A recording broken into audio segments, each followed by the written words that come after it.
మంతనిలో ఘనంగా జాతీయ ఓటర్ల దినోత్సవం వేడుకలు. భారీ ర్యాలీ నిర్వహించిన విద్యార్థులు. జాతీయ ఓటర్ల దినోత్సవాన్ని పురస్కరించుకుని మంతనిలో వివిధ పాఠశాలకు చెందిన విద్యార్థులు మరియు ఉపాధ్యాయులు పెద్ద సంఖ్యలో అంబేద్కర్ చౌరస్తా దగ్గర ఒక ర్యాలీ నిర్వహించారు.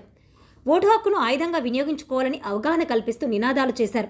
ఈ సందర్భంగా ఉపాధ్యాయులు మాట్లాడుతూ, మన దేశంలో యువకులు అందరూ తమ ఓటును ఓటర్ జాబితాలో నమోదు చేసుకోవాలని, అందరూ తమ ఓటు హక్కును వినియోగించుకొని మంచి నాయకులను ఎన్నుకోవడం వలన వారు మన దేశం అభివృద్ధి చెందడానికి దోహదపడతారని అన్నారు. ప్రజలందరికీ ఓటు హక్కుపై అవగాహన కల్పించడానికి ప్రతి ఒక్కరూ కృషి చేయాలని, మనల్ని పరిపాలించే పాలకులను ఎన్నుకోవడానికి ఓటు హక్కు ఆయుధంగా ఉపయోగించుకొని మంచి పాలకులను ఎన్నుకోవడానికి దోహదపడుతుందని స్పష్టం చేశారు. ఈ కార్యక్రమంలో వివిధ పాఠశాల ప్రధాన ఉపాధ్యాయులు విద్యార్థులు పాల్గొన్నారు.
అందరూ తమ పేర్లను మరి ఓటర్ల జాబితాలో నమోదు చేసుకోవడం ఒకటి, మరి యువతను ప్రోత్సహించడానికి ఈ జాతీయ ఓటర్ల దినోత్సవాన్ని మరి ప్రతి సంవత్సరం మనము చేసుకుంటున్నాం.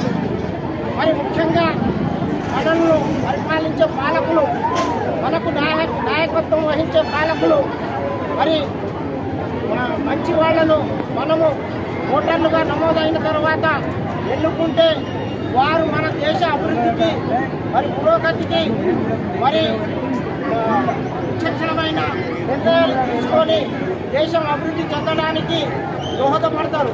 కాబట్టి 18 సంవత్సరాల వయసు నిండిన యువకులందరూ మరి తమ ఓటును మరి నమోదు చేసుకోవాల్సిందిగా ఈ సందర్భంగా మరి విజ్ఞప్తి చేస్తున్నాం. మన